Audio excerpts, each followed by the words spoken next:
జిల్లా కలెక్టర్ గారి ఆదేశానుసారం సమాచార పౌర సంబంధాల శాఖ వారి ఆధ్వర్యంలో మా తెలంగాణ సాంస్కృతిక సారథి కళా బృందం ఈ రోజు రాయపర్తి మండలంలోని ప్రతి పల్లెన వాడన అభ్యాసంలో భాగంగా మరి అనేక సంక్షేమ పథకాలు ప్రజలు సద్వినియోగం చేసుకోవాలని, అదేవిధంగా ఈ మే జూన్ మాసాలలో కూడా విపరీతమైనటువంటి ఎండలు కొడతా ఉన్నాయి. 45 డిగ్రీల నుంచి పైగా ఎండలు కొడతా ఉన్నాయి. కాబట్టి దయచేసి అత్యవసర పనులుంటేనే మరి ఉదయం 9 గంటల లోపు వెళ్ళాలి, సాయంత్రం 4 గంటల తర్వాత వెళ్ళాలి.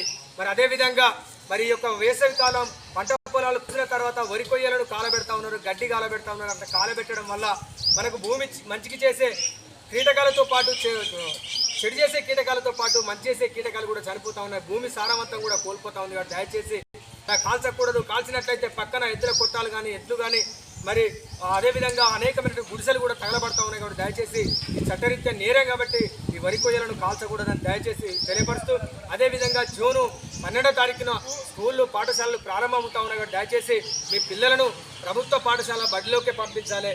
ఉన్నత మరి అప్పులు తెచ్చి ఆ పిల్లగాడు ప్రైవేట్ స్కూల్లోకి పోతా ఉన్నాడు అని చెప్పేసి మీరు కూడా ప్రైవేట్ స్కూల్లోకి పంపిద్దాం. రంగుల బట్టలకు వ్యాన్ మోజులో పడి పంపిస్తే వేలకు లక్షల అప్పులు తెచ్చి పెట్టడం జరుగుతూ ఉంది.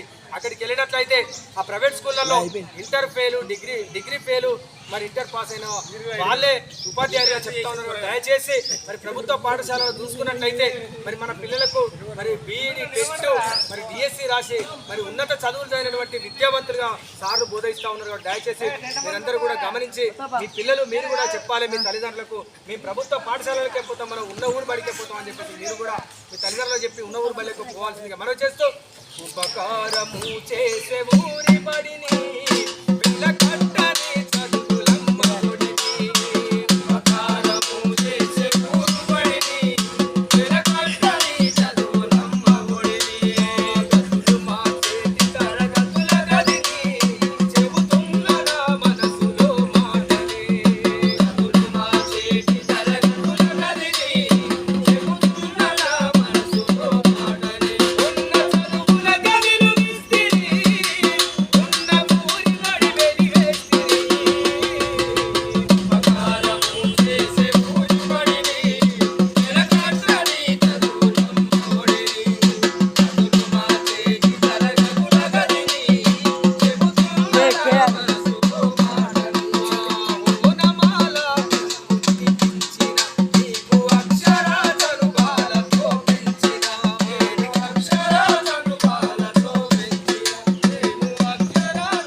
ప్రైవేట్ స్కూళ్ళకు మేము పోము, మనం ఉన్న ఊరు బడి ప్రభుత్వ పాఠశాలలకి అక్కడ మధ్యాహ్నం భోజనం పెడతా ఉన్నారు, మంచిగా 2 జతల బట్టలు ఇస్తూ ఉన్నారు, మంచి ఆంగ్ల విద్యను ఇంగ్లీష్ విద్యను కూడా మీకు చెప్తారు. కాబట్టి అక్కడ పాటలు ఉంటాయి, ఆటలు ఉంటాయి.